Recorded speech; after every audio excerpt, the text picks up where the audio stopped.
الحمد للہ رب العالمین والعاقبۃ للمتقین والصلاة والسلام علی سید الانبیاء والمرسلین اعوذ باللہ السمیع العلیم من الشیطان الرجیم من ہمزہ ونفخہ ونفثہ بسم اللہ الرحمن الرحیم ان الذین یتلون کتاب اللہ ان الذین بے شک وہ لوگ جو یتلونا پڑھتے ہیں کتاب اللہ اللہ تعالیٰ کی کتاب کو وَأَقَامُوا الصَّلَاةَ اور انہوں نے قائم کی نماز وَأَنفَقُوا اور خرچ کیا مما اس میں سے جو رزقناہم ہم نے انہیں دیا سرًا پوشیدہ وعلانیتاً اور علانیہ یرجونا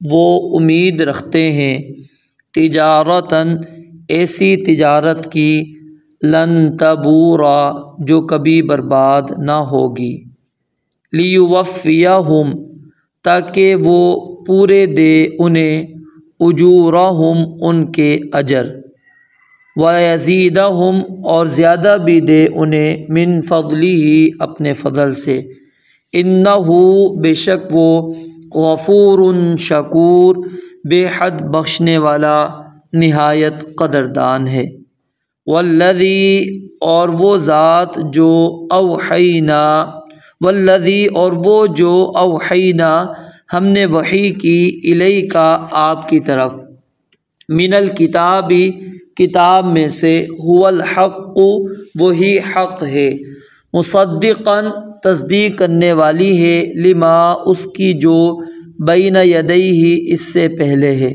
ان اللہ بے شک اللہ تعالی بعبادہ اپنے بندوں کی لخبیر بصیر یقیناً پوری خبر رکھنے والا سب کچھ دیکھنے والا ہے ثم پھر اورثنا ہم نے وارث بنا دیا الکتاب کتاب کا الذین ان لوگوں کو جنہیں اصطفینا ہم نے چن لیا من عبادنا اپنے بندوں میں سے فمنہم پھر ان میں سے کوئی ظالم ظلم کرنے والا ہے لنفسہ اپنی جان پر ومنہم اور ان میں سے کوئی مقتصد میانہ رو ہے ومنہم اور ان میں سے کوئی سابق آگے نکلنے والا ہے بالخیرات نیکیوں میں باذن اللہ اللہ تعالیٰ کے حکم سے ذالک یہی ہے ہوا وہ جو الفضل الکبیر بہت بڑا فضل ہے جنات عدن باغات ہمیشگی کے یدخلونہا وہ ان میں داخل ہوں گے یحلون پہنائے جائیں گے فیہا ان میں من اساور کچھ کنگن من ذہب سونے کے ولؤلؤا اور موتی ولباسہم اور ان کا لباس فیہا ان میں حریر ریشم ہوگا وقالوا اور وہ کہیں گے الحمدللہ سب تعریف اللہ تعالیٰ کے لیے ہے الذی جس نے اذہب دور کر دیا عنا ہم سے الحزن غم کو ان ربنا بے شک ہمارا رب لغفور شکور یقیناً بے حد بخشنے والا نہایت قدردان ہے الذی وہ جس نے احلنا ہمیں اتارا دار المقامت ہمیشہ رہنے کے گھر میں من فضلہ اپنے فضل سے لا یمسنا نہیں چھوتی ہمیں فیہا اس میں نصب کوئی تکلیف ولا یمسنا اور نہ چھوتی ہے ہمیں فیہا اس میں لغوب کوئی تھکاوٹ گزشتہ آیت کے آخر میں آپ نے یہ بات پڑھی تھی کہ انما یخشی اللہ من عبادہ العلماء کہ اللہ رب العالمین سے جو ڈرتے ہیں وہ کون ہے اللہ تعالیٰ کے بندے جو اللہ تعالیٰ کو جانتے ہیں اللہ تعالیٰ کے اسماء کو، اللہ تعالیٰ کی صفات کو، اللہ تعالیٰ کا یعنی مکمل تعارف ان کو موجود ہے۔ جو علماء ہیں وہ لوگ اللہ تعالیٰ سے ڈرتے ہیں، اور خشیت اس کا تعلق کس سے ہوتا ہے؟ دل سے ہوتا ہے۔ تو یعنی وہاں پر قلبی طہارت کو اللہ رب العالمین نے بیان کیا کہ انسان کا دل درست ہو جائے۔ اب اس آیت میں جو ہم نے پڑھی سورہ فاطر کی 29 نمبر آیت، اس میں اللہ رب العالمین نے علماء کا ہی وصف بیان کیا ہے، اور وہ اعمال اس میں اللہ تعالیٰ نے ذکر کر دیے جس کا تعلق کس کے ساتھ ہے؟ قولی، بدنی اور مالی عبادت کے ساتھ۔ پیچھے آپ نے قلبی عبادت پڑھا، اب قولی عبادت ہے، بدنی عبادت ہے، اور مالی عبادت کو اللہ رب العالمین نے اس آیت مبارکہ کے اندر جمع کر دیا۔ فرمایا کہ ان الذین یتلون کتاب اللہ، بے شک وہ لوگ جو اللہ تعالیٰ کی کتاب کو پڑھتے ہیں۔ اللہ تعالیٰ نے اپنے رسول صلی اللہ علیہ وآلہ وسلم کو اس بات کا حکم دیا ہے کہ آپ کتاب اللہ کی تلاوت کریں۔ اتل ما اوحی الیک من الکتاب، کہ اس کی تلاوت کیجئے جو آپ کی طرف وحی کی گئی ہے۔ اور نبی علیہ السلام کی جہاں پر اللہ تعالیٰ نے فرائض منصبی کا ذکر کیا ہے، اس میں ایک وصف آپ کا یہ بھی بیان فرمایا کہ یتلو علیہم آیاتی ہی، یہ نبی ان کے سامنے اللہ رب العالمین کی آیات پڑھتا ہے۔ تو آپ علیہ السلام نے پھر اپنے مواعظ کے اندر، اپنے خطبات کے اندر، نمازوں کے اندر قرآن مجید کی تلاوت کیا کرتے تھے۔ صحابہ کرام رضوان اللہ علیہ مجمعین کے سامنے آپ قرآن پڑھا کرتے تھے، قرآن پڑھنے کا حکم دیا کرتے تھے۔ آپ نے صحابہ کرام رضوان اللہ علیہ مجمعین کو قرآن مجید کے فضائل، اس کے برکات سے ان کو آگاہ کیا، اور اسی وجہ سے ہم دیکھتے ہیں کہ جو اسلاف امت ہیں وہ سب سے زیادہ قرآن مجید کی تلاوت کرنے والے، اور پھر اسی کے بارے میں مطرف بن عبداللہ جو بصرہ کے عابد زاہد تابعین میں ان کا شمار ہوتا ہے، وہ بیان کرتے ہیں کہ ہذہ آیت القراء، یہ آیت قاریوں کے لیے ہے جو تلاوت قرآن کو اپنا مشغلہ بناتے ہیں۔ تو پہلی صفت اللہ تعالیٰ نے یہاں پر کیا بیان فرمائی کہ ان الذین یتلون کتاب اللہ، جو اللہ تعالیٰ کی کتاب کی تلاوت کرتے ہیں۔ اور صرف یہ نہیں کہ تلاوت کرتے ہیں بلکہ تلاوت کے ساتھ اس کے اوپر عمل کرتے ہیں، کیونکہ قرآن مجید کے اندر جس چیز پر سب سے زیادہ اللہ رب العالمین نے عمل کے لحاظ سے جس کا تقاضا کیا وہ نماز ہے، اور قرآن مجید میں تقریباً 80 بار اللہ رب العالمین نے اقامت الصلاۃ کا حکم دیا ہے۔ فرمایا وَأَقَامُوا الصَّلَاةَ، اور وہ نماز کو قائم کرتے ہیں۔ اب اقامت الصلاۃ کا معنی نماز پڑھنا نہیں ہوتا، بلکہ اس کے جملہ شرائط کو خشوع خضوع کے ساتھ ادا کرنا، اس پر مداومت اختیار کرنا، کیونکہ قرآن مجید میں جہاں پر بھی آپ یہ لفظ پڑھیں گے تو اللہ رب العالمین نے وہاں پر کیا کہا ہے؟ اقیموا الصلاۃ، اقاموا الصلاۃ، یقیمون الصلاۃ، المقیمین الصلاۃ۔ ٹھیک ہے، نمازیوں کی تعریف جہاں پر بھی اللہ تعالیٰ نے کی ان کلمات کے ساتھ کی، اور اقاموں کا لفظ اللہ تعالیٰ نے اہل کتاب کے حوالے سے قرآن مجید میں استعمال کیا، وَلَوْ أَنَّهُمْ أَقَامُوا التَّوْرَاةَ وَالْإِنْجِيلَ، کہ اگر وہ واقعی تورات اور انجیل کو قائم رکھتے، ان کی پابندی کرتے۔ اور اسی طرح ایک اور آیت کے اندر فرمایا قُلْ يَا أَهْلَ الْكِتَابِ لَسْتُمْ عَلَىٰ شَيْءٍ حَتَّىٰ تُقِيمُوا التَّوْرَاةَ وَالْإِنْجِيلَ۔ تو ظاہر پابندی سے مراد کیا ہے؟ اس پر عمل کرنا ہے۔ تو اقام الصلاۃ، نماز کو قائم کرتے ہیں، اس کا معنی کیا ہے؟ خشوع خضوع کے ساتھ نماز کی پابندی کرنا، اس پر قائم رہنا۔ نماز میں نمازی کس چیز کا اقرار کرتا ہے؟ اللہ تعالیٰ کی توحید کا، قیام کی حالت میں بھی، رکوع کی حالت میں بھی، سجدے کی حالت میں بھی، قومہ میں بھی، تشہد میں بھی۔ تو جب نماز کی حالت میں وہ اللہ تعالیٰ کی توحید کا اقرار کرتا ہے، تو جب نماز سے فارغ ہو تو اس وقت بھی وہ توحید پر قائم اس کو رہنا چاہیے۔ نماز میں انسان کامل عبدیت اور عاجزی انکساری کا اظہار کرتا ہے، تو یہ عبدیت اور انکساری باقی لمحات میں بھی باقی رکھنا انسان سے مطلوب ہے۔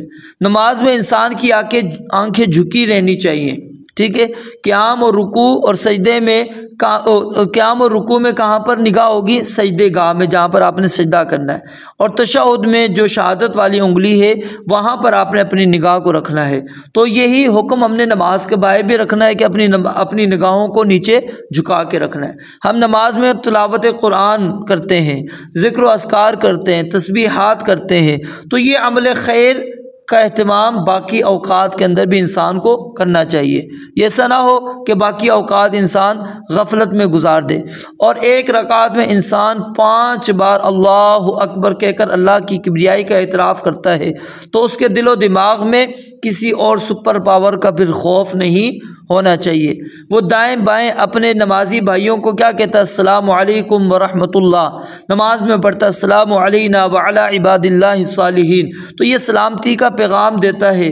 تو پھر نماز ختم ہوتے ہی وہ ان سے لڑائی جھگڑا کرنا شروع کر دیتا ہے، نہیں، بلکہ اس کو یہ ساری چیزیں چھوڑنی چاہیے، کیونکہ اگر نماز ہم اس طرح قائم کریں گے تو یہی نماز پھر تنہا عن الفحشاء والمنکر، بے حیائی سے بھی روکے گی، برائی سے بھی روکے گی۔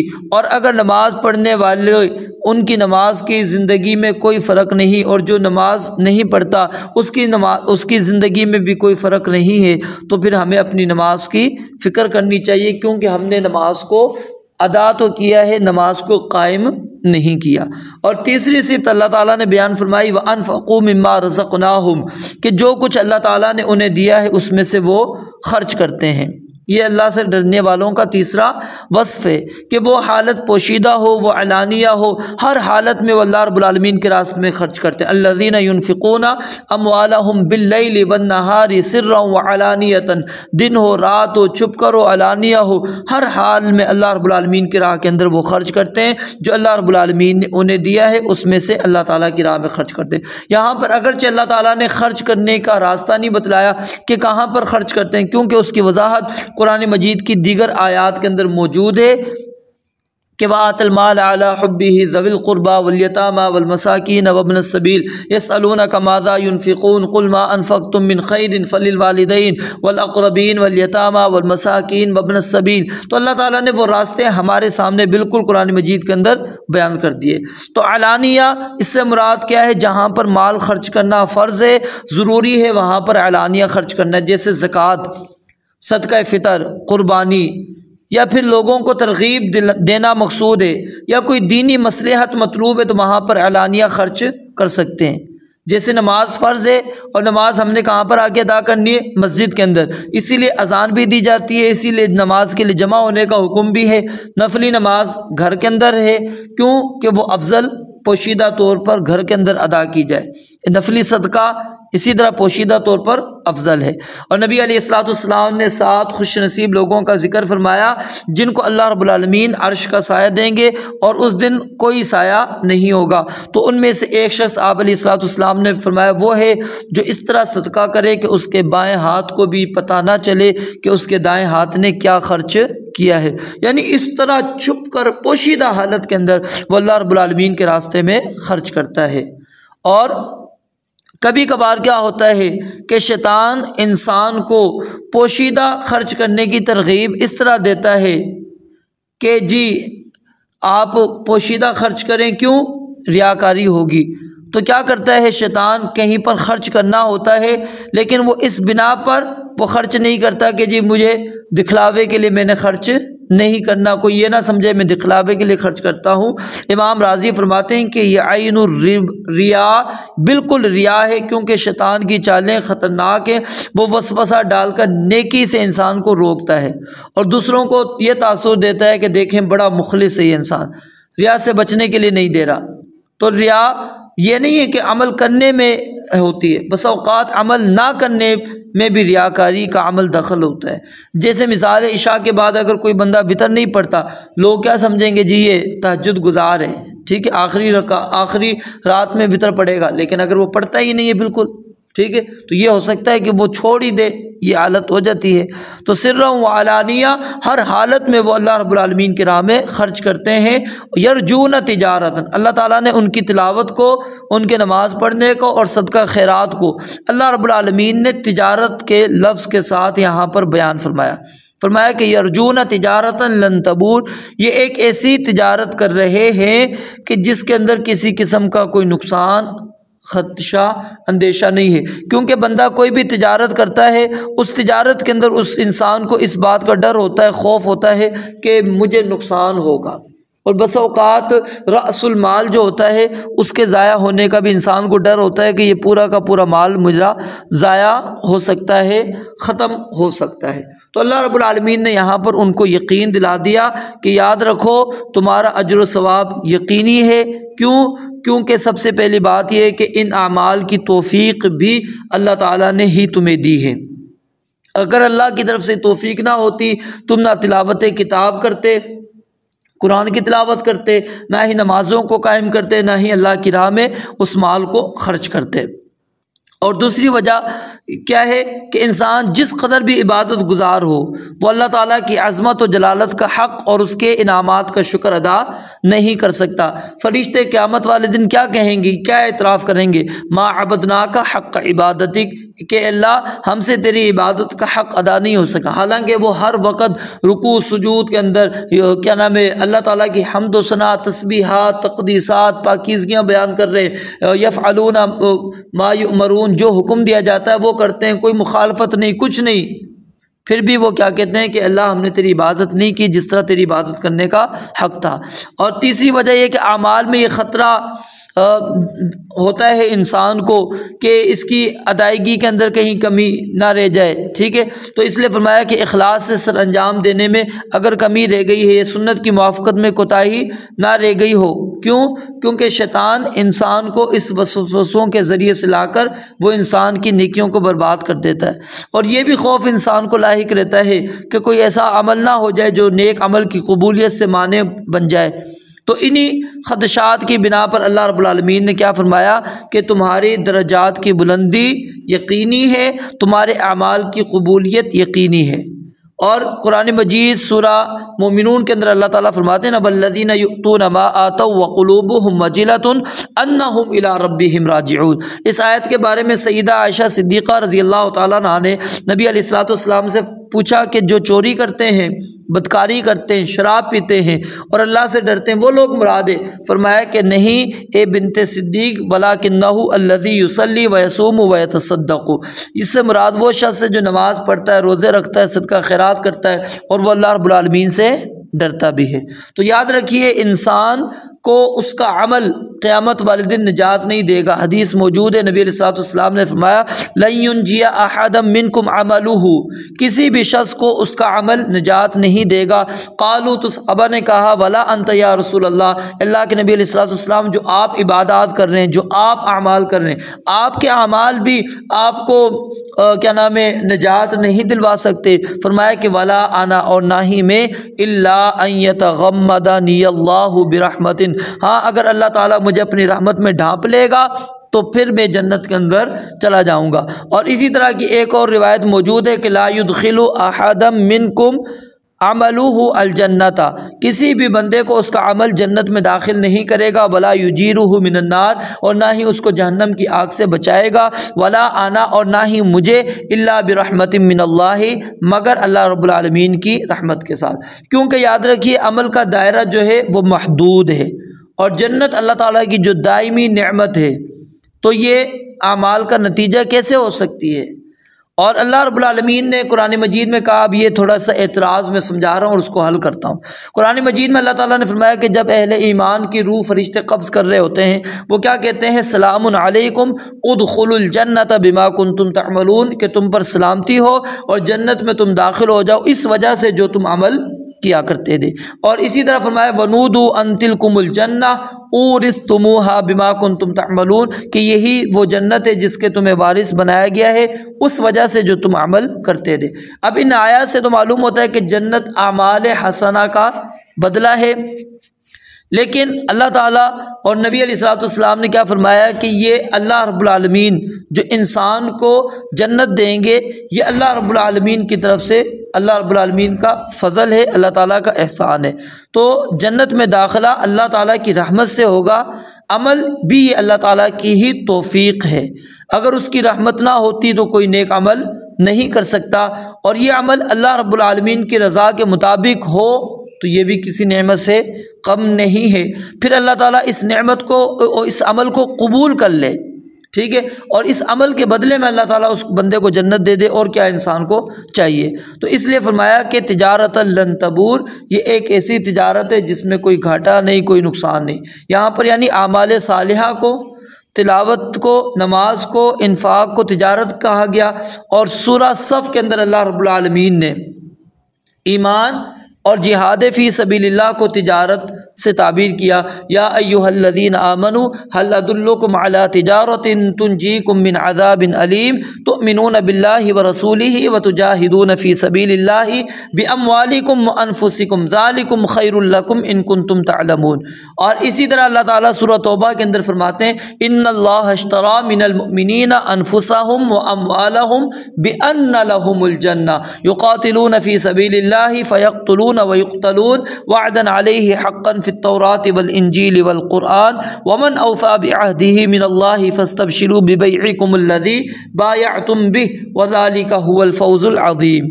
یعنی تجارت میں کیا ہوتا ہے، تاجر اپنا سرمایہ اور اپنا وقت، اپنی صلاحیت صرف کرتا ہے تاکہ اس کو نفع حاصل ہو، اس کے سرمایے کے اندر اضافہ ہو، لیکن اگر انسان کو یہ چیز نہ ملے تو انسان کا وہ تباہ ہو جائے، مال بھی سارے کا سارا تباہ ہو جائے، تو انسان کیا کہتا ہے، مجھے گھاٹا ہو گیا۔ تو اللہ تعالیٰ فرماتے ہیں یہ جو تم تجارت کر رہے ہو اس میں کسی قسم کا کوئی نقصان کا احتمال نہیں ہے، کامیابی کی ضمانت اللہ رب العالمین نے پہلے ہی دے دی، وعدہ کر دیا تمہارے ساتھ اللہ رب العالمین نے کہ اللہ رب العالمین تمہیں جنتوں کے اندر داخل کرے گا۔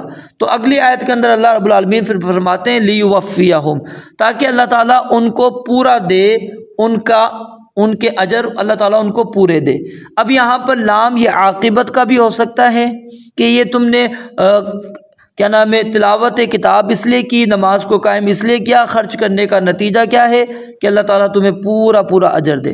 اور یہ لام علت بھی ہو سکتا ہے، یعنی وجہ بیان کرنے کے لیے، علت بیان کرنے کے لیے کہ یہ اس لیے تم نے کام کرنے ہیں تاکہ اللہ تعالیٰ تمہیں تمہارے پورے پورے اجر دے، وَيَزِيدَهُم مِّن فَضْلِهِ، اور اپنے فضل میں سے جس کو چاہے وہ زیادہ دے، لَهُم مَّا يَشَاءُونَ فِيهَا وَلَدَيْنَا مَزِيدٌ، اللہ تعالیٰ فرماتے ہیں اس میں جو کچھ وہ چاہیں گے ان کو ملے گا اور ہمارے پاس سے مزید۔ اب اللہ رب العالمین جو ان کو مزید دیں گے، او وَيَزِيدَهُم کا پہلے سمجھ لیں، ہاں ٹھیک ہے، اللہ تعالیٰ ان کو جو زیادہ دیں گے، مزید دیں گے، وہ مزید سے مراد کیا ہے کہ ایک نیکی 700 نیکیوں تک یا اس سے بھی زیادہ بڑھا کر اللہ رب العالمین دے دیتے ہیں، یا پھر یہ چند روزہ زندگی جو ہم گزار کر جا رہے ہیں اور اس چند روزہ زندگی میں تھوڑا سا عمل کیا ہے اور اس کے بدلے میں اللہ تعالیٰ ہمیں ہمیشہ ہمیشہ کی جنت عطا کر لیں۔ پھر جنت کی تمام نعمتوں سے بڑی نعمت جو اللہ تعالیٰ نے عطا کرنی ہے وہ اپنا دیدار ہے، ٹھیک ہے، للذین احسنوا الحسنی وزیادہ، اللہ رب العالمین فرماتے ہیں کچھ اور زیادہ دیں گے۔ اور اسی طرح حدیث کے اندر بھی آتا ہے کہ جب جنتیوں کو جنت میں داخل کر دیا جائے گا، اللہ رب العالمین ان سے پوچھیں گے کہ کیا تمہیں کچھ اور چاہیے، انہوں نے کہیں گے کیا اور کیا نعمت چاہیے، اللہ ہر نعمت تو نے دے دی۔ پھر جب اللہ رب العالمین اپنی رضوان کو، اپنی خوشنودی کو ان کے اوپر واجب کر دیں گے اور اللہ تعالیٰ اپنا دیدار کرائیں گے، تو وہ نعمت سب سے بڑی نعمت ہوگی جو اللہ رب العالمین ان کو عطا کریں گے۔ فرمایا لیوفیہم اجورہم ویزیدہم من فضلہ، اللہ تعالیٰ تاکہ ان کو پورا ان کے اجر دے اور زیادہ بھی ان کو اللہ تعالیٰ دے دے اپنے فضل میں سے۔ اور اسی طرح اللہ رب العالمین نے سورہ نور کے اندر رب العالمین نے یہ بات بیان فرمائی ہے کہ رجال لا تلہیہم تجارت ولا بیع، کیونکہ جب بندہ تجارت کرتا ہے تو تجارت کرتے ہوئے بندہ اللہ تعالیٰ کے ذکر سے، نماز کے قائم کرنے سے غافل ہو جاتا ہے۔ تو اللہ تعالیٰ نے فرمایا اہل ایمان وہ لوگ ہیں جو ان کو تجارت اور خرید و فروخت اللہ کے ذکر سے، نماز کے قائم کرنے سے، زکوٰۃ کی ادائیگی سے، رجال لا تلہیہم وہ ان کو مشغول نہیں کرتی، غافل نہیں کرتی. ولا بیع عن ذکر اللہ و اقام الصلاۃ و ایتاء الزکاۃ یخافون یوما تتقلب فیہ القلوب والابصار لیجزیہم اللہ احسن ما عملوا. اللہ اس سے زیادہ اچھا جو وہ عمل کر کر آئے ہیں بدلہ دینا چاہتا ہے. ویزیدہم من فضلہ، اور اپنے فضل میں سے اللہ رب العالمین اور زیادہ بڑھا کر دینا چاہتا ہے. واللہ یرزق من یشاء بغیر حساب، اور اللہ تعالیٰ جس کو چاہتا ہے رزق دیتا ہے اور بغیر حساب کے دیتا ہے. پھر آگے فرمایا انہ غفور شکور، کہ اللہ تعالیٰ بے حد بخشنے والا نہایت قدردان ہے. غفر اس کا معنی کیا ہوتا ہے؟ چھپانا، پردہ پوشی کرنا، ڈھانپ دینا. ٹھیک ہے، جیسے کپڑے کو صندوق میں چھپا دو، اس کے لیے کیا ہے؟ اغفر ثوبک فی الوعاء. لوہے کا جو خود ہوتا ہے اس کو کیا کہتے ہیں؟ مغفر کہتے ہیں. تو اللہ رب العالمین غفور ہے، یعنی اپنے بندوں کے گناہوں کو چھپا دیتا ہے. جس طرح ہم گندی اور قابل نفرت چیز پر مٹی ڈال دیتے ہیں، اسی طرح اللہ تعالیٰ ہماری آلودگیوں پر پردہ ڈال دیتے ہیں. ان کے بارے میں اللہ تعالیٰ نے ہم سے پوچھنا ہے نہیں. اور شرمندگی سے اللہ رب العالمین انسان کو بچا کے رکھتے ہیں، اس کو نشر بھی نہیں کرتے. قرآن مجید کے اندر اللہ تعالیٰ کی اس حوالے سے 3 صفات موجود ہیں. ایک صفت ہے غافر، غافر الذنب، ٹھیک ہے، الغفور اور الغفار. یہ 3 الفاظ آتے ہیں اللہ تعالیٰ کے. تو غفور یہ اس غافر کے سے زیادہ اس میں مبالغہ پایا جاتا ہے، اور الغفار میں الغفور سے زیادہ مبالغہ پایا جاتا ہے. اب کچھ علماء نے اس کی توجیہ بیان کرنے کی کوشش کی ہے. بعض کہتے ہیں کہ غافر ہیں اللہ تعالیٰ، اس سے مراد کیا ہے کہ نامہ اعمال میں سیاہ کاریوں پر پردہ ڈالیں گے. اور اللہ تعالیٰ الغفور ہے کہ گناہوں کو فرشتوں کی نگاہوں سے بھی چھپا دیں گے. اور الغفار کہ اپنے بندوں کے دلوں سے بھی اس کی یاد کو بھلا دیں گے. اور بعض کہتے ہیں کہ الغافر دنیا میں ہے، الغفور قبر میں ہے، اور الغفار میدان محشر میں ہے. اور امام رازی نے ایک اور طرح کی بات بیان فرمائی ہے، کہتے ہیں کہ الغافر، الغفور، الغفار یہ اللہ تعالیٰ کی صفات ہیں. اسی طرح انسانوں کی معصیت کی بنا پر 3 ان کے نام ہیں. ایک کیا ہے؟ ظالم، الظلوم، الظلام. ٹھیک ہے، فمنہم ظالم لنفسہ انہ کان ظلوما جہولا قل یا عبادی الذین اسرفوا علی انفسہم. جو اپنے آپ پر اسراف کرتا ہے وہ ظلام ہوتا ہے. تو یعنی اشارہ ہے اس میں کہ اگر تم ظالم ہو تو اللہ تعالیٰ غافر ہے، اگر تم ظلوم ہو تو اللہ تعالیٰ غفور ہے، اگر تم ظلام ہو تو اللہ تعالیٰ غفار ہے. کیونکہ انسان کی صفت ختم ہو جائے گی، اللہ تعالیٰ کی صفت کے اندر کبھی بھی فنا آنے والا نہیں ہے، لا متناہی ہے. استغفروا ربکم انہ کان غفارا. کانا کا لفظ یہ بتا رہا ہے، یہ حرف کہ ہمیشہ ہمیشہ اللہ رب العالمین معاف کرنے والا ہے. تو اللہ رب العالمین کی بخشش اور مغفرت دنیا اور آخرت دونوں کے اندر ہے. احادیث کے اندر بڑی اس کے اندر تفصیلیں موجود ہیں، صرف چند احادیث میں اشارہ کرتا ہوں. مومن کو ایک کانٹا بھی چبھے گا تو نبی علیہ الصلوۃ والسلام نے فرمایا کہ اللہ تعالیٰ اس کے گناہ کو معاف کر دیں گے. کوئی بیماری پہنچتی ہے، کوئی نقصان ہوتا ہے، کوئی پریشانی آتی ہے، اس کے گناہوں کو اللہ رب العالمین مٹا دیتے ہیں.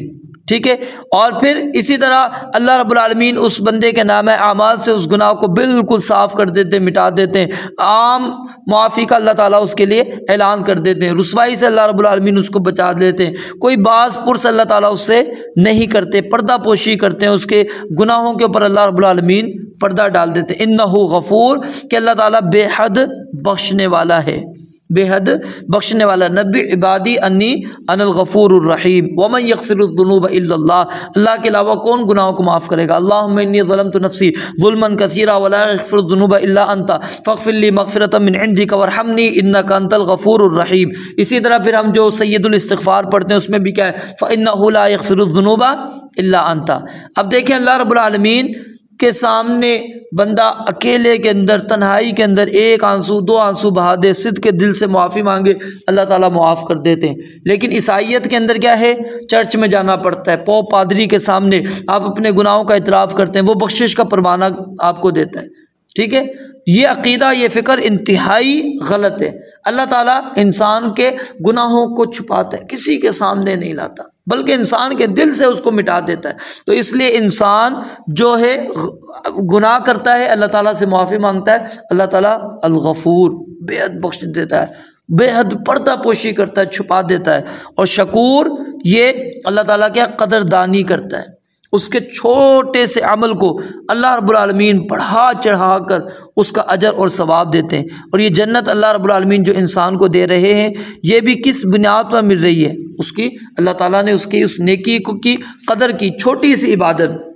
اور اس کے اندر اس واقعے کو آپ دیکھ لیجئے جس کے اندر نبی علیہ الصلوۃ والسلام نے اس زانیہ کا تذکرہ کیا جو کتے کو پانی پلاتی ہے، تو اللہ رب العالمین نے صرف اس کی اس نیکی کو کہ اس نے کتے کو پانی پلایا، اللہ تعالیٰ نے اس کی قدر کی، اور اللہ تعالیٰ نے کیا ہے اس کے سارے گناہوں کو معاف کر دیا، اللہ تعالیٰ نے بخش دیا۔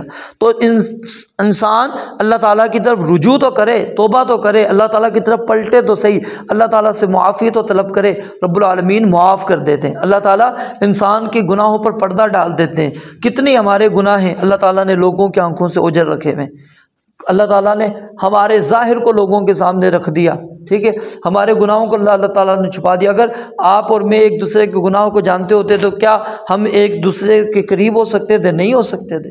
کیا کوئی بندہ کسی چور کے ساتھ تعلق قائم کرتا ہے؟ نہیں کرتا۔ زانی کے ساتھ، شرابی کے ساتھ اپنا تعلق قائم کرتا ہے؟ نہیں۔ شریف بندہ کبھی بھی نہیں کرتا۔ کس لیے؟ کہ جی یہ بندہ چور ہے، زانی ہے، شرابی ہے، اب لوگ جب میرے کو اس کے ساتھ دیکھیں گے تو مجھے بھی یہی سمجھیں گے۔ تو ہم تو اگر کسی کا گناہ ہم پر ظاہر ہو جاتا ہے ہم اس سے تعلق توڑ لیتے ہیں، لیکن اللہ رب العالمین، انسان اگر اللہ رب العالمین کے سامنے اپنے گناہوں کا اعتراف کرتا ہے تو اللہ رب العالمین یہ نہیں کہ اس سے تعلق کو توڑتے ہیں، بلکہ اللہ تعالیٰ اس سے مزید اپنے تعلق کو مضبوط کر دیتے ہیں۔ اور پھر اللہ کے نبی علیہ الصلوۃ والسلام نے فرمایا کہ بندہ اس طرح جب صدق کے دل سے معافی مانگتا ہے تو اللہ تعالیٰ فرماتے ہیں علیم عبدی، میرے بندے نے یہ جانا ہے ان لہ ربن، کہ اس کا رب ہے یغفر الذنب، جو گناہوں کو معاف کرتا ہے۔ اس کو اتنا تو احساس ہے، پتہ ہے کہ میں نے اللہ سے معافی مانگنی ہے، اللہ کے علاوہ کسی اور سے نہیں معافی مانگنی، اور اللہ تعالیٰ معاف بھی کر دیتا ہے۔ یہ پھر اللہ رب العالمین جب 2-3 مرتبہ بندہ اس طرح کرتا ہے، حدیث کے اندر آتا ہے، پھر اللہ تعالیٰ فرماتے ہیں بندے جو تو چاہتا ہے کر لے، میں نے تیرے سارے گناہوں کو معاف کر دیا۔ تو یہ اللہ رب العالمین کی رحمت ہے، انہ غفور شکور، کہ اللہ تعالیٰ معافی کرنے والا ہے، معاف کرنے والا ہے، پردے عیوب، ہمارے عیوب پر پردے ڈالنے والا ہے، اور شکور، اللہ تعالیٰ ہماری چھوٹی سی نیکی کی بھی قدر کرتا ہے۔ تو اس لیے کسی بھی نیکی کو ہمیں معمولی نہیں سمجھنا چاہیے۔ نیکی اللہ رب العالمین کی نظر کے اندر معمولی نہیں ہے، وہی ایک نیکی شاید کہ ہماری نجات کا ذریعہ ہو سکتی ہے۔ اور یہ دیکھیں نا کلمہ لا الہ الا اللہ، لا الہ الا اللہ ایک چھوٹا سا کلمہ ہے نا بظاہر کہنے میں، ایک صرف یہ پرچی ہے، باقی وہ پورا پلڑا آپ کا گناہوں سے بھرا پڑا ہے۔ اور ایک پرچی فرشتوں کا اللہ تعالیٰ کہیں گے رکھو، فرشتے کہیں گے، بندہ سوچے گا کہ یہ ایک پرچی نے کیا کرنا ہے اس نے بڑے پلڑوں کا، وہ نیچے جھکا پڑا ہے، بھرا پڑا ہے، یہ ایک پرچی سے کیا ہوگا؟ لیکن جب اللہ تعالیٰ ڈال دیں گے، وہ فرشتے ڈالے گا، رکھے گا وہ پرچی، اللہ تعالیٰ اس پلڑے کو جھکا دیں گے۔ یہ قدردانی ہے۔ تو ہمیں اللہ تعالیٰ کی قدردانی کا اعتراف کرنا چاہیے۔ ومن اراد الآخرۃ وسعى لها سعيها وهو مؤمن فاولئك كان سعيهم مشکورا۔ اللہ کہتے ہیں ایمان ہو، آخرت کا ارادہ ہو تو اللہ تعالیٰ تمہاری نیکیوں کی قدر کرتے ہیں، تو انہ غفور شکور، اللہ تعالیٰ بہت بخشنے والا اور نہایت قدردان ہے۔ اس سے اگلی آیت کے اندر اللہ رب العالمین یہ بات بتلا رہے ہیں کہ وہ کتاب جو اہل ایمان جس کو پڑھتے ہیں، جو اللہ رب العالمین سے ڈرنے والے ہیں، جس کی وہ تلاوت کرتے ہیں اور اس کے مطابق وہ اعمال حسنہ کا اہتمام کرتے ہیں، تو ان کے اجر و ثواب کا ذکر کرنے کے بعد اللہ تعالیٰ فرماتے ہیں والذی اوحینا الیک، یہ وہی کتاب ہے جو ہم نے آپ کی طرف وحی کی ہے، یہ کسی اور نے آپ کی طرف نہیں اتارا۔ نزل علیک الکتاب بالحق، اللہ تعالیٰ نے ہی آپ پر کتاب کو حق کے ساتھ اتارا ہے۔ نزل بہ الروح الامین علی قلبک لتکون من المنذرین، ٹھیک ہے۔ قل من کان عدوا لجبریل فانہ نزلہ علی قلبک باذن اللہ، اللہ تعالیٰ کے حکم سے اللہ رب العالمین نے فرمایا کہ یہ قرآن مجید ہم نے آپ پر نازل کیا۔ تو والذی اوحینا الیک من الکتاب، اس کا عطف کیا ہے؟ پچھلی آیت پر ہی ہے کہ یہ وہ کتاب ہے جو ہم نے آپ کی طرف وحی کی ہے، هو الحق مصدقا، اور یہ کتاب حق ہے اور یہ تصدیق کرنے والی ہے لما بین یدیہ، اس کی جو اس سے پہلے والی تعلیمات تھی، جو پہلی بنیادی کتابوں کے اندر یعنی تورات کے اندر، انجیل کے اندر، زبور کے اندر اللہ رب العالمین کے پیغامات موجود تھے، اس کتاب کی ان تعلیمات کی یہ قرآن مجید تصدیق کرتی ہے۔ یا پھر اس کے اندر وہ مسائل بھی مراد ہو سکتے ہیں جو پہلی کتابوں کے اندر موجود تھے، ان مسائل کی یہ تصدیق کرتی ہے، یا اس سے مراد جو ربیع علیہ السلام کے بارے میں وہاں پر جو تعلیمات موجود تھیں، جو آپ کے اوصاف موجود تھے، اس کی یہ تصدیق کر رہے ہیں۔ اللہ کہتے ہیں یہ کوئی نئی کتاب نہیں ہے، کوئی نرالی کتاب نہیں ہے کہ نہ ہی اس کی تعلیمات پہلی کتابوں سے کے خلاف ہے، بلکہ یہ اسی کتاب کے ساتھ ہی اس کا تعلق ہے، لیکن وہ کتابیں اپنے وقت کے اندر، یاد رکھیے، قابل عمل تھیں اور قابل اتباع تھیں، کیوں کہ وہ تحریفات سے پاک تھیں، لیکن اب ان کے اندر تحریفات ہو چکی ہے، اس لیے اب ان کے اوپر عمل نہیں کیا جائے گا۔ اب صرف عمل کیا جائے گا تو قرآن کے اوپر جو اللہ تعالیٰ نے نازل کیا، والذی اوحینا الیک من الکتاب هو الحق مصدقا لما بین یدیہ ان اللہ بعبادہ، بے شک اللہ تعالیٰ اپنے بندوں کی ضروریات سے پوری طرح باخبر ہے، بصیر اور ان کے اعمال کو دیکھنے والا ہے کہ کب ان کو کس کتاب کی ضرورت ہے اور کس وقت کن احکامات کی ضرورت ہے، اللہ تعالیٰ کو پتہ ہے۔ اس لیے اللہ رب العالمین نے جو چیز بیان کر دی ہے، جو چیز اللہ رب العالمین نے اس کے اندر ذکر کر دی، اب وہی تمہارے لیے دلیل ہے، اس کے علاوہ کوئی اور چیز تمہارے لیے دلیل موجود نہیں ہے۔ تو اس لیے اللہ تعالیٰ نے اب پچھلی ساری شریعتیں منسوخ کر دیں تو ہمیں اس کو منسوخ ہی مانا پڑے گا۔ ثم اورثنا الکتاب، پھر اللہ تعالیٰ فرماتے ہیں ہم نے اس کتاب کے وارث اپنے بندوں کو بنایا، اور اپنے ان بندوں کو بنایا استفینا، جن کو ہم نے چن لیا، جن کو ہم نے چنا ہے، جس کا ہم نے انتخاب کیا ہے۔ تو اس امت کے اندر رسول اللہ، اس آیت کے اندر رسول اللہ صلی اللہ علیہ وسلم کی امت مراد ہے کہ ان کی فضیلت کو اللہ تعالیٰ نے بیان فرمایا ہے کہ ہم نے اس امت کا انتخاب کر لیا ہے اس کتاب کے لیے، اور پھر فرمایا کہ اس کے اندر سے کچھ ایسے بندے ہوں گے ظالم لنفسہ، جو اپنے آپ پر ظلم کرنے والے ہوں گے، ومنہم مقتصد، اور کچھ ایسے ہوں گے جو میانہ روی اختیار کرنے والے ہوں گے، ومنہم سابق بالخیرات، اور کچھ ان میں سے ایسے ہوں گے جو نیکیوں کے اندر سبقت لے جانے والے ہوں گے۔ یعنی کہ اس آیت کا جو اصل مصداق ہے وہ سمجھ لیجئے، سب سے پہلے اس آیت کا جو مصداق ہے وہ کون ہے؟ امت نبی علیہ السلام کی امت، اور اس کے اندر سب سے پہلے کون آتے ہیں؟ صحابہ کرام رضوان اللہ علیہم اجمعین۔ لیکن روافض جو ہیں وہ اس کا مصداق اہل بیت ان کو شمار کرتے ہیں، اور ائمہ اہل بیت کو قرار دیتے ہیں، اور اہل بیت بھی وہ ان کے خود ساختہ جو ہیں اہل بیت، اس کو، اور جو ائمہ اہل بیت ہیں ان کو وہ شمار کرتے ہیں، حالانکہ جو اہل بیت ہیں وہ صحابہ کرام کے اندر شامل ہیں، وہ ان سے الگ نہیں ہے۔ جہاں تک تعلق ہے ائمہ اہل بیت تو وہ امت کے افراد ہیں، تو امت کے افراد کی فضیلت یہاں پر موجود ہے، اور اللہ رب العالمین نے فرمایا نا کنتم خیر امت اخرجت للناس، تم بہترین امت ہو، اللہ تعالیٰ نے تمہارا انتخاب کیا ہے، تمہیں اللہ تعالیٰ نے بہتر کہا ہے، تو اللہ تعالیٰ نے ہمیں چن لیا ہے۔ اللہ رب العالمین نے اس امت کے ہر فرد کو اللہ رب العالمین نے اس کتاب کے لیے اللہ رب العالمین نے اس کا انتخاب کیا ہے۔ فرمایا فَمِنْهُمْ ظَالِمٌ لِنَفْسِهِ وَمِنْهُمْ مُقْتَصِدٌ وَمِنْهُمْ سَابِقٌ بِالْخَيْرَاتِ۔ اب اس کی تفسیر کے اندر علماء کے مختلف اقوال ہیں، اور ہر ایک نے اپنی رائے کے مطابق، ٹھیک ہے، اپنی رائے کے مطابق اس کی تعریف کی ہے، اس کی وضاحت کی ہے کہ ظالم لنفسہ سے کیا مراد ہے، مقتصد سے کیا مراد ہے، اور سابق بالخیرات سے کیا مراد ہے، ٹھیک ہے۔ تو فرمایا کہ جس کے اندر صحابہ کرام ہیں، ٹھیک ہے، سیدنا عمر رضی اللہ تعالیٰ عنہ، سیدنا عثمان، ابو الدرداء، عبداللہ بن مسعود، عقبہ بن عمر، اور سیدہ عائشہ صدیقہ رضی اللہ تعالیٰ عنہم، وہ سب فرماتے ہیں کہ ظالم سے مراد کیا ہے؟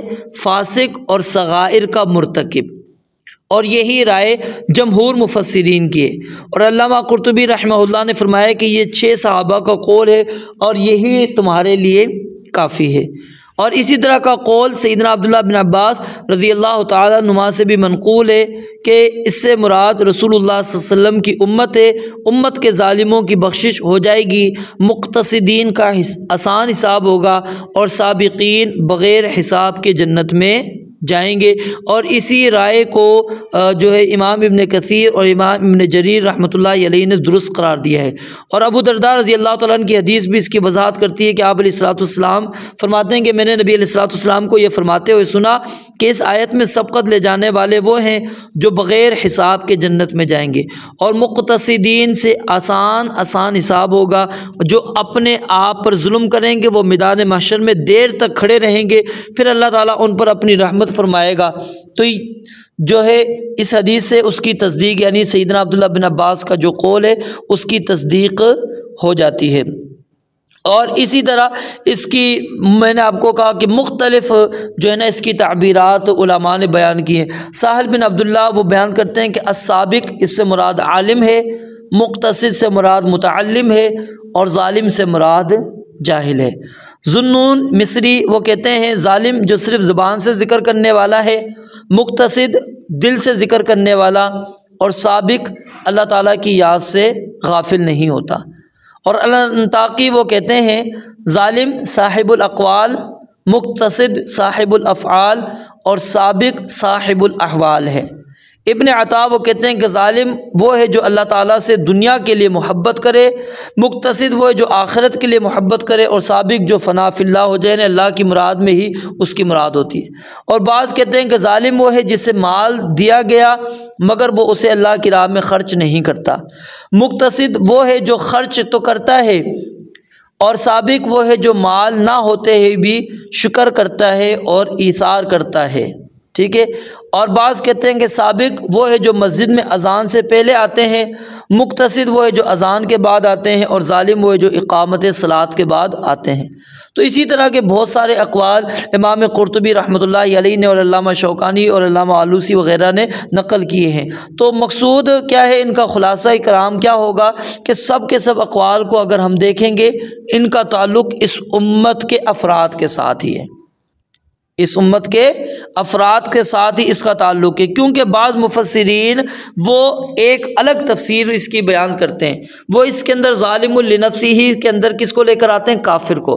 سورہ واقعہ کے اندر جو اللہ تعالیٰ نے 3 گروہ کا ذکر کیا نا، وَأَصْحَابُ الْيَمِينِ مَا أَصْحَابُ الْيَمِينِ وَأَصْحَابُ الشِّمَالِ مَا أَصْحَابُ الشِّمَالِ ہاں ٹھیک ہے۔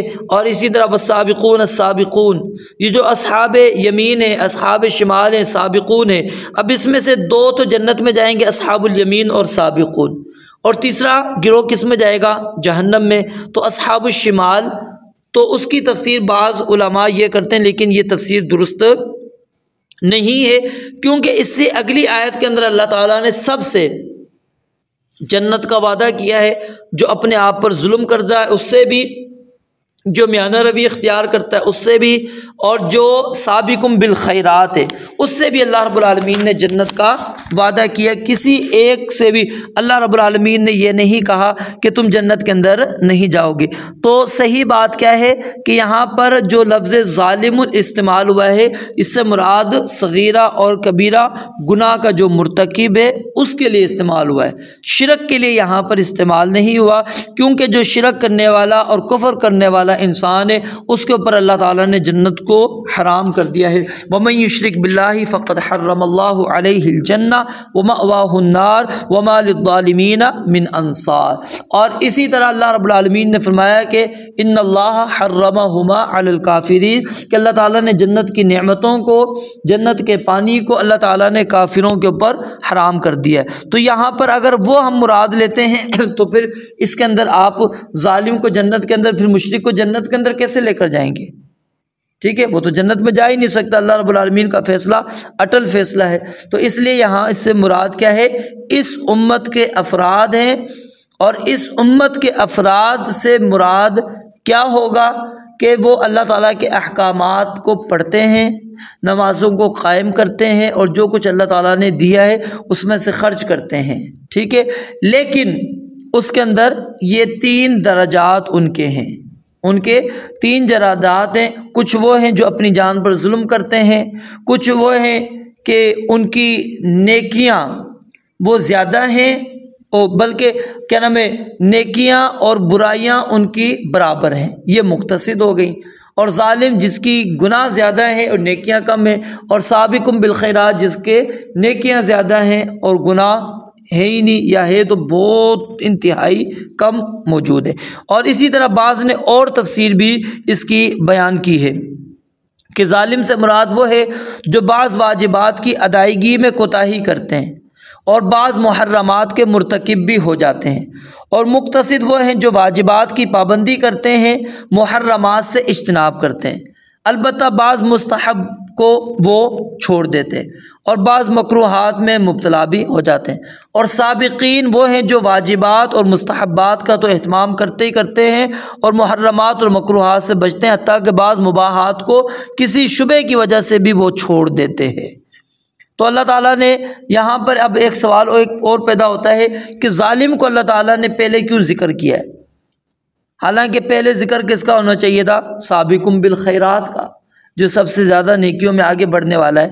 اس کے علماء نے کئی جواب دیے ہیں۔ ایک جواب تو علماء نے یہ دیا کہ کسی چیز کا پہلے ذکر ہونا اس کی فضیلت کو مستلزم نہیں ہے کہ اس کی فضیلت بیان کرنا مقصود ہے، جیسے لا یستوی اصحاب النار و اصحاب الجنہ، اللہ تعالیٰ نے کس کو پہلے ذکر کیا؟ جہنمیوں کا۔ یہب لمن یشاء اناثا ویہب لمن یشاء الذکور، اللہ جس کو چاہتے ہیں لڑکیاں دیتے ہیں، جس کو چاہتے ہیں لڑکے دیتے ہیں۔ یہاں پر اور آدمی کیا چاہتا ہے؟ لڑکے چاہتا ہے، لیکن عورتوں کا پہلے ذکر کیا۔ اور دوسری وجہ یہ ہے کہ ظالموں کی تعداد زیادہ ہوتی ہے، اور مقتصدین یہ درمیانے ہوتے ہیں، اور سابقین ان سے بھی کم ہوتے ہیں۔ تو جن کی تعداد زیادہ تھی ان کا پہلے ذکر ہوا، ٹھیک ہے، پھر اس کے بعد اور پھر بعض کہتے ہیں کہ ظالم کو اس لیے پہلے ذکر کیا تاکہ وہ اللہ تعالیٰ کی رحمت سے نا امید نہ ہو، اور سابق کو اس لیے مؤخر کر دیا تاکہ وہ تکبر کے اندر نہ آ جائے کہ جی یہ عمل میں خود کر رہا ہوں، میں نے اتنی ساری نیکیاں کر لی ہیں، میں آگے سب سے نکلنے والا ہوں۔ تو یہ بتلانے کے لیے ظالم کو کہ اللہ رب العالمین کی رحمت تمہارے قریب ہے، اگر تم اللہ کی طرف آتے ہو، رجوع کرتے ہو، توبہ کرتے ہو، اللہ تعالیٰ معاف کر دے گا۔ اور جو سابق ہے اس کو اللہ رب العالمین نے یہ بات کہہ دی کہ تم اللہ تعالیٰ کے عذاب سے بے خوف نہ رہنا، پکڑے جا سکتے ہو، تمہارا درجہ بعد کا ہے، ٹھیک ہے۔ تو اس لیے جو ہے سابقم بالخیرات آخر میں اور ظالم کو پہلے ذکر کیا۔ اور ایک وجہ یہ بھی بیان کرتے ہیں کہ سابق کو اس لیے مؤخر کیا گیا ہے کیونکہ اس کے بعد تذکرہ کس کا کر دیا اللہ تعالیٰ نے؟ جنت کا، تاکہ اس کا جنت سے قرب ظاہر ہو جائے، اس لیے اللہ تعالیٰ نے اس کا ذکر کر دیا۔ تو فرمایا فَمِنْهُمْ ظَالِمٌ لِنَفْسِهِ، ان میں سے کچھ ایسے ہیں میرے بندے جن کو ہم نے اس کتاب کا وارث تو بنایا ہے لیکن وہ اپنے آپ پر کیا ہے؟ ظلم کرنے والے ہیں۔ وَآخَرُونَ اعْتَرَفُوا بِذُنُوبِهِمْ خَلَطُوا عَمَلًا صَالِحًا وَآخَرَ سَيِّئًا، ٹھیک ہے، خلط ملط اعمال ہے، یہ ہو جائے گا مقتصد۔ عسى اللہ ان یتوب علیہم، تو اللہ تعالیٰ ان پر کیا کرے گا؟ مہربانی کرے گا۔ ومنہم سابق بالخیرات، اور ان میں سے کچھ ایسے ہیں جو تمام خیر کے معاملات کے اندر سبقت لے جانے والے ہیں، جس کے اندر ایمان بھی ہے، ہجرت بھی ہے، ٹھیک ہے، ایمان میں سبقت لے کر آنے والے جو صحابہ ہیں وہ اس کے اندر آ جائیں گے، جو ہجرت میں سبقت لے جانے والے ہیں وہ اس کے اندر شامل ہو جائیں گے۔ اور پھر اسی طرح جو نیکی کی طرف، اللہ کی مغفرت کی طرف سبقت کرتے ہیں، سابقوا الی مغفرۃ من ربکم وجنۃ عرضها کعرض السماء والارض سارعوا الی مغفرۃ من ربکم وجنۃ عرضها السماوات والارض اعدت للمتقین ولکل وجہۃ هو مولیها فاستبقوا الخیرات۔ اللہ تعالیٰ ترغیبیں دے رہے ہیں، اللہ تعالیٰ کہہ رہے ہیں نیکیوں میں ایک دوسرے سے آگے چل بڑھو۔ اور پھر اللہ تعالیٰ نے انبیاء کرام کا ذکر کیا، انہم کانوا یسارعون فی الخیرات، کہ وہ نیکیوں میں ایک دوسرے سے آگے بڑھتے تھے، خیر کے کاموں میں آگے نکل جایا کرتے تھے۔ ویدعوننا رغبا ورہبا، اور وہ ہمیں رغبت اور خوف سے پکارتے بھی تھے۔ وکانوا لنا خاشعین، اور ہماری لیے وہ عاجزی انکساری کرنے والے تھے۔ یعنی مومنین ان کا بھی یہ وصف ہے، صالحین کا بھی یہ وصف ہے، وہ کیا ہے؟ نیکی کے کاموں میں سبقت لے کر جاتے ہیں۔ اور نبی علیہ الصلوۃ والسلام نے کئی احادیث مبارکہ میں اس بات کی ترغیب بھی دی کہ بادروا بالاعمال فتنا کقطع اللیل المظلم، کہ فرمایا کہ اعمال کرنے میں جلدی کرو ایسے فتنوں کے آنے سے پہلے جو تاریک رات کے ٹکڑوں کی طرح ہے۔ یصبح الرجل مؤمنا ویمسی کافرا، کہ صبح بندہ مومن ہوگا اور شام کو کافر ہوگا، اور شام کو بندہ مومن ہوگا تو صبح کافر ہو جائے گا، اپنے دین کو دنیا کے عوض وہ بیچ دے گا۔ یعنی فتنوں کے دور میں لوگوں کی نظریں صرف کس پر ہوں گی؟ دنیا پرستی پر ہوں گی، ٹھیک ہے، اتنے بڑھ جائیں گے کہ دنیا کے مفادات کو مقدم رکھیں گے، ایمان کو وہ چھوڑ دیں گے۔ اغتنم خمسا قبل خمس، آپ نے فرمایا 5 چیزوں کو 5 چیزوں سے پہلے غنیمت سمجھ لو۔ حیات کا قبل موتک، موت سے پہلے اپنی زندگی کو غنیمت سمجھو، یہ زندگی جو اللہ تعالیٰ نے دی، وصحتک، اور اپنی صحت کو غنیمت سمجھو، قبل سقمک، بیماری آنے سے پہلے وفراغک، اور اللہ نے جو فراغت تمہیں دی ہے مشغولیت سے پہلے اس کو غنیمت سمجھ لو، وشبابک، اور اپنی جوانی کو قبل حرمک، اپنے بڑھاپے کے آنے سے پہلے، وغناک، اور اللہ نے اگر مالداری دی ہے، تمنگری دی ہے تو فقیری آنے سے پہلے اس کو غنیمت سمجھ لو۔ تو اہل ایمان وہ کیا ہے، نیکیوں کے حصول میں، اپنی بخشش اور مغفرت کے لیے، جنت کو پانے کے لیے وہ کیا کرتے ہیں، مسابقت کرتے ہیں، آگے بڑھتے ہیں۔ اور انہی لوگوں کا اللہ تعالیٰ نے سورہ المطففین کے اندر ذکر کیا، ان الابرار لفی نعیم علی الارائک ینظرون تعرف فی وجوہہم نظرۃ النعیم یسقون من رحیق مختوم ختامہ مسک وفی ذلک فلیتنافس المتنافسون۔ اللہ تعالیٰ فرماتے ہیں اگر کوئی بندہ مقابلہ کرنا چاہتا ہے تو لازم ہے کسی چیز کے حاصل کرنے میں مقابلہ کرے تو وہ کیا ہے، جنت ہے۔ ففروا الی اللہ، اللہ کی طرف بھاگو، اللہ رب العالمین کی طرف کرو۔ اور صحابہ کرام رضوان اللہ علیہم اجمعین کی پوری زندگی کی یہی تغودو تھی کہ ہم کسی طرح نیکیوں میں ایک دوسرے سے آگے نکل جائیں۔ سیدنا عمر فاروق رضی اللہ تعالیٰ عنہ فرماتے ہیں کہ جب نبی علیہ الصلوۃ والسلام نے ہمیں صدقے کرنے کا حکم دیا، کہتے ہیں اتفاقاً اس وقت میرے پاس بہت سارا سامان تھا اور میں نے سوچا الیوم اسبق ابا بکر، آج کے دن میں ابو بکر رضی اللہ تعالیٰ عنہ سے سبقت لے جاؤں گا، ان سبقتہ یوما، اگر میں کسی دن ان پر سبقت لے جا سکتا ہوں تو آج کا دن آگے نکلنے کا دن ہے، میں آگے جا سکتا ہوں۔ کہتے ہیں میں پھر گیا، میں اپنا نصف مال لے کر نبی علیہ الصلوۃ والسلام کے سامنے میں نے پیش کر دیا۔ پھر اس کے بعد سیدنا ابو بکر صدیق رضی اللہ تعالیٰ عنہ آئے تو سارا گھر کا مال لے کر آ گئے۔ تو نبی علیہ الصلوۃ والسلام نے میرے سے بھی پوچھا، ان سے بھی پوچھا، گھر والوں کے لیے کیا چھوڑا؟ ابو بکر نے کہا کہ میں نے اللہ اور اس کے رسول کو چھوڑ کر آیا ہوں۔ عمر رضی اللہ تعالیٰ عنہ نے کہا کہ میں اپنے گھر والوں کے لیے اتنا ہی مال چھوڑ کر آیا ہوں۔ تو اس وقت جب سیدنا عمر رضی اللہ تعالیٰ نے دیکھا کہ ابو بکر تو وہ مجھ سے آج بھی آگے نکل گئے، کہا کہ لا اسبقہ الی شیء ابدا، میں تو کبھی بھی ابو بکر سے سبقت نہیں لے جا سکوں گا، کیوں؟ وہ تو ہر نیکی کے اندر سب سے زیادہ بڑھنے والے۔ اور پھر ایک موقع پر نبی علیہ الصلوۃ والسلام نے چند نیکیوں کا ذکر کیا اور صحابہ کرام سے پوچھا کہ آج یہ نیکی کس نے کی؟ تو سب سیدنا ابو بکر صدیق رضی اللہ تعالیٰ عنہ ہاتھ اٹھاتے ہیں کہ میں نے کی۔ کیا تھا؟ وہ سبقت لے جانے والے تھے۔ اور اسی طرح جب غریب فقراء صحابہ، ان کے پاس مال و دولت نہیں تھا، امیر صحابہ کے پاس مال و دولت تھا، وہ نماز بھی قائم کرتے، روزہ بھی رکھتے، ذکر و اذکار بھی کرتے، قرآن کی تلاوت بھی کرتے اور ساتھ میں اللہ کی راہ میں مال بھی خرچ کیا کرتے تھے۔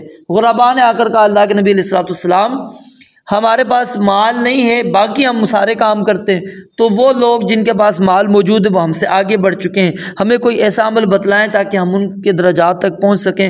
تو آپ علیہ الصلوۃ والسلام نے پھر ان کو کہا کہ تم نماز کے بعد سبحان اللہ، الحمدللہ، اللہ اکبر، یہ 33 مرتبہ پڑھا کرو۔ اب عمراء صحابہ کو بھی پتہ لگ گیا۔ اب یہ صحابہ کی دیکھیں ترغیب اور صحابہ کا شوق دیکھیں، رغبت دیکھیں، ان کی سبقت دیکھیں، آگے نکلنے نیکی کے کاموں میں آگے کتنا نکل رہے ہیں۔ عمراء صحابہ کو جب پتہ لگا انہوں نے بھی پڑھنا شروع کر دیا۔ پھر فقراء صحابہ دوبارہ نبی علیہ الصلوۃ والسلام کے پاس آئے تو کہا کہ وہ پھر ہمارے مالدار بھائی اب بھی ہم سے آگے۔ تو آپ علیہ الصلوۃ والسلام نے پھر فرمایا کہ میں کیا کر سکتا ہوں، ذالک فضل اللہ، اللہ تعالیٰ کا فضل ہے، اللہ تعالیٰ جس کو چاہتا ہے عطا کر دیتا ہے۔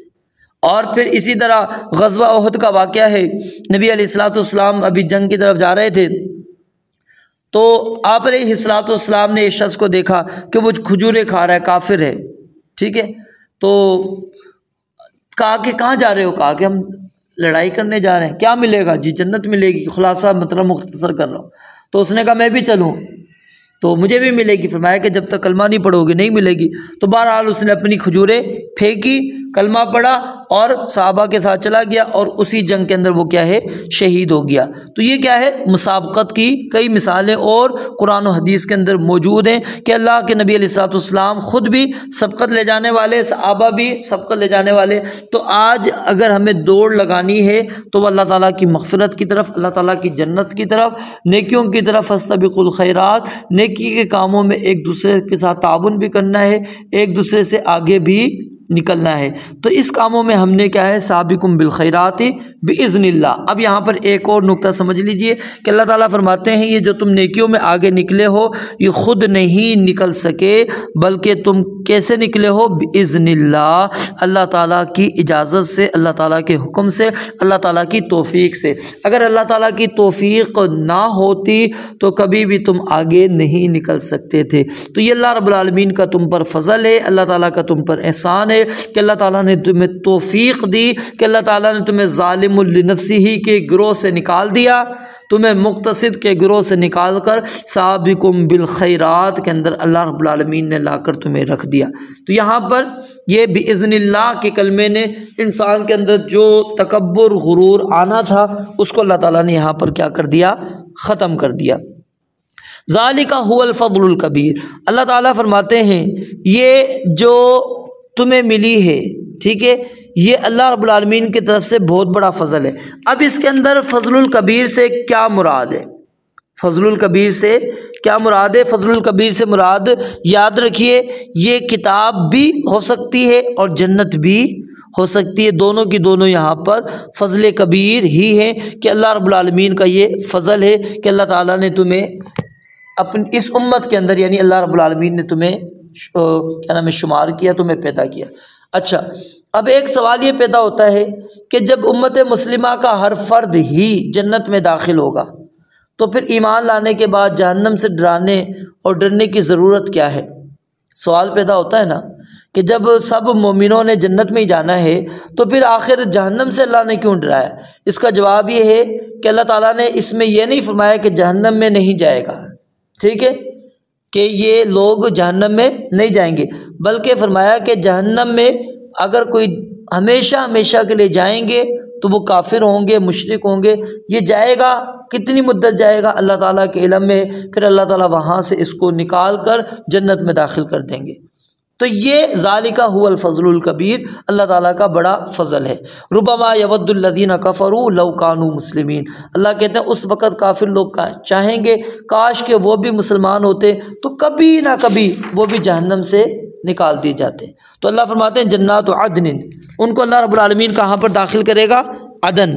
عدن کا معنی ہوتا ہے کسی جگہ قرار پکڑنا، ٹھہرنے کی جگہ، ہمیشگی کا مفہوم موجود ہے، جہاں اطمینان ہو وہاں پر انسان ہمیشہ رہنے کی لیے تیار ہوتا ہے۔ تو اللہ تعالیٰ نے جنت میں داخلے کو بعد میں ذکر کیا، پہلے ہمیشگی کا ذکر کیا۔ اس کی وجہ یہ ہے کیونکہ اس اسلوب کے اندر داخل ہونے والے کو اطمینان دلانا مقصود ہے کہ تم اس میں داخل ہونے سے پہلے یاد رکھو یہ جو داخل ہونے کی جگہ ہے یہ ہمیشہ ہمیشہ والی جگہ ہے، یہاں پر کسی قسم کا کوئی غم، کوئی پریشانی، کوئی تکلیف نہیں ہے۔ یہ نہیں ہے کہ تمہیں یہاں سے نکال دیا جائے گا ایک وقت کے لیے، ایک وقت کے لیے آئے ہو پھر یہاں سے تمہیں نکال دیا جائے گا، نہیں۔ فرمایا جنات عدن، ہمیشہ کے باغات ہیں، یدخلونہا، وہ اس کے اندر داخل ہوں گے، یحلون فیہا من اساور، اور اس کے اندر اللہ رب العالمین ان کو کیا پہنائیں گے؟ سونے کے کنگن، سونے کے کنگن، موتی پہنائے جائیں گے ہیں، اور ریشم کا لباس اللہ رب العالمین ان کو دیں گے، یہ اللہ رب العالمین ان کو پہنائیں گے۔ اور سورہ جو الدہر ہے اس کے اندر اللہ تعالیٰ نے کیا فرمایا؟ وحلوا اساور من فضہ، ٹھیک ہے، جو مقربین کا زیور ہے وہ اس کے علاوہ ہے، ٹھیک ہے، وحلوا اساور من فضہ، تو چاندی کے کنگن، سونے کے کنگن، اور ولؤلؤا، اور ساتھ میں اللہ تعالیٰ فرماتے ہیں موتی ہوں گے، وَلِبَاسُهُمْ فِيهَا حریر، اور ان کا لباس اس کے اندر کیا ہوگا؟ حریر، اور ریشم کا ہوگا۔ اب جنت کی نعمتیں کتنی بڑی ہیں، کتنی بڑی نعمتیں ہیں، ما لا عین رأت ولا اذن سمعت ولا خطر علی قلب بشر، آنکھوں نے سنا نہیں، آنکھوں نے دیکھا نہیں، کانوں نے سنا نہیں، کسی انسان کے دل پر اس کا وسوسہ اور خیال بھی نہیں آیا۔ اور یہ جو زیور اللہ رب العالمین پہنائیں گے یاد رکھیے یہ زیور تبلغ الحلیۃ من المؤمن حیث یبلغ الوضو، جہاں پر نبی علیہ الصلوۃ والسلام نے فرمایا کہ وضو پہنچے گا، پانی پہنچتا ہے آپ کا، وہاں تک مومن کو یہ زیور پہنایا جائے گا۔ اور یہ اللہ رب العالمین نے دنیا کے اندر مرد کے اوپر ریشم کا لباس بھی حرام قرار دیا ہے، اور اسی طرح سونا بھی اللہ تعالیٰ نے حرام قرار دیا ہے، ٹھیک ہے۔ یہ دونوں چیزیں کیا ہے، اس امت کے جو مرد ہیں ان کے اوپر اللہ رب العالمین نے حرام کر دیا۔ اور جو بندہ دنیا کے اندر ریشم پہنے گا لم یلبسہ فی الآخرہ، اس کو اللہ تعالیٰ آخرت میں نہیں پہناتے۔ اس کی وجہ کیا ہے؟ کیونکہ وہ بندہ مسلمان ہوگا تو وہ یہ نہیں کرے گا، کیونکہ اللہ تعالیٰ نے جب منع کر دیا، نبی علیہ السلام نے منع کر دیا، تو وہ کیسے کھائے گا؟ اور صرف پہننا نہیں بلکہ کھانے پینے سے بھی اللہ رب العالمین نے منع کیا، اور لیٹنے سے بھی اس سونے چاندی پر منع فرمایا ہے۔ تو الغرض اس کے اندر اللہ رب العالمین نے اشارہ کر دیا اس جنت کی طرف جس کے اندر اللہ تعالیٰ ان تینوں گروہوں کو داخل کریں گے۔ اور جب وہ جنت میں داخل ہوں گے، جنت میں داخل ہونے کے بعد سب سے پہلے وہ کیا کہیں گے؟ الحمدللہ، کہ اللہ تیرا ہی شکر ہے کہ تو نے اب ہمیں ہر قسم کی پریشانی سے، ہر قسم کی تکلیف سے تو نے ہمیں کیا کر دیا؟ ہمیں نجات دے دی۔ اذهب عنا الحزن، ہم سے حزن غم چلا گیا۔ اور غم کیا ہے؟ اس کے اندر ہر قسم کا غم جو دنیا کے اندر انسان کو لاحق ہو سکتا تھا، وہ سارے کے سارے غم یہاں پر مراد ہو سکتے ہیں کہ اذهب عنا الحزن، حزن ہم سے ختم ہو گیا۔ حزن کیا ہوتا ہے؟ کسی چیز کے ہاتھ سے نکلنے کی وجہ سے جو دل میں کیفیت پیدا ہوتی ہے اس کو کہتے ہیں، یعنی کسی قسم کا اب غم اور خوف نہیں ہوگا، سارے پچھتاوے سب انسان کے ختم ہو جائیں گے۔ فرمایا الحمدللہ الذی، تمام تعریفیں اس اللہ رب العالمین کے لیے ہیں، اذهب عنا الحزن، جس نے ہم سے حزن کو، غم کو دور کر دیا۔ اب اس کے اندر ایک ضعیف روایت پیش کی جاتی ہے، اور وہ ضعیف روایت کیا ہے کہ جو لا الہ الا اللہ پڑھنے والا ہے اس کو موت کے وقت نہ گھبراہٹ ہوگی، نہ قبر میں نہ محشر میں۔ گویا کہ کہتے ہیں کہ ان کو سور پھونکے جاتے وقت دیکھ رہا ہوں، وہ اپنے سروں سے مٹی جھاڑ رہے ہیں اور کہتے ہوں گے الحمدللہ الذی اذهب عنا الحزن۔ لیکن یہ روایت کیا ہے؟ مجموع الزوائد کی ہے، ضعیف ہے۔ فیہ جماعت لم اعرفهم، کہتے ہیں کہ میں اس کے بارے میں علامہ حتمی کہ اس میں راویوں کی ایک جماعت ہے جس کو میں نہیں پہچانتا۔ تو یہ روایت کیا ہے؟ ضعیف ہے، سند کے اعتبار سے ثابت نہیں ہے۔ تو جنت میں داخل ہونے کے بعد وہ یہ بات کہیں گے اذهب عنا الحزن، کہ اللہ تعالیٰ نے ہم سے غم کو، تکلیف کو ختم کر دیا، کیونکہ دنیا کی ہر نعمت ختم ہونے کی وجہ سے انسان کو غم رہتا تھا۔ اب یہاں پر جنت، اس کی کوئی نعمت ختم ہونے والی نہیں، تو اس لیے غم بھی نہیں۔ ان ربنا لغفور شکور، یہ پیچھے آپ نے پڑھ لیا کہ ہمارا رب بے حد بخشنے والا اور بے حد جو ہے وہ قدردان ہے، تو اس کی تفصیل میں نے آپ کو پیچھے بیان کر دی ہے۔ الذی احلنا دار المقامہ، کہ وہ ذات جس نے ہمارے اس غم کو دور کس طرح کیا؟ احلنا دار المقامہ، کہ اس نے ہمیں ایک ایسی جگہ پر اتار دیا، ایسے گھر پر اتار دیا جس کی پہلی خصوصیت کیا ہے کہ وہ ہمیشہ رہنے کا گھر ہے، ٹھیک ہے۔ دنیا میں کوئی بھی جگہ ہمیشہ والی نہیں تھی، انسان کو یہی فکر تھی، دنیا سے انسان قبر میں گیا، قبر سے حشر میں آیا، ٹھیک ہے۔ اور دار المقامہ کو جنت الخلد بھی کہا جاتا ہے۔ اور دوسری چیز لا یمسنا فیہا نصب، اس میں کسی قسم کی تکلیف اور مشقت نہیں اٹھانی پڑے گی ہمیں۔ دنیا کے اندر مشقت بھی تھی، تکلیف بھی تھی۔ اور ولا یمسنا فیہا لغوب، اور اس میں کسی قسم کی تھکاوٹ بھی نہیں ہوگی۔ دنیا میں گھر تھے لیکن وہاں آنے جانے کی مشقت تھی، اس کے نتیجے میں تھکاوٹ تھی، یا نہ مشقت ہوگی نہ تھکاوٹ ہوگی، ہیں آرام کی فکر ہو انسان کو، ہر وقت انسان کیا ہے وہ چاق و چوبند رہے گا۔ اور نصب اور لغوب یہ دونوں لفظ تھکاوٹ کے معنی میں استعمال ہوتے ہیں۔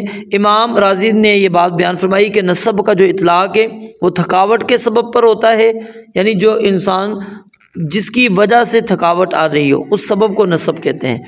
اور امام ابن کثیر کہتے ہیں کہ دونوں کی نفی سے مراد جسمانی اور روحانی تھکاوٹ کی نفی بھی ہو سکتی ہے، کہ اللہ تعالیٰ نے انسان کو ایسی زندگی دے دی ہے وہاں پر کسی قسم کی کوئی اکتاہٹ انسان محسوس نہیں کرے گا۔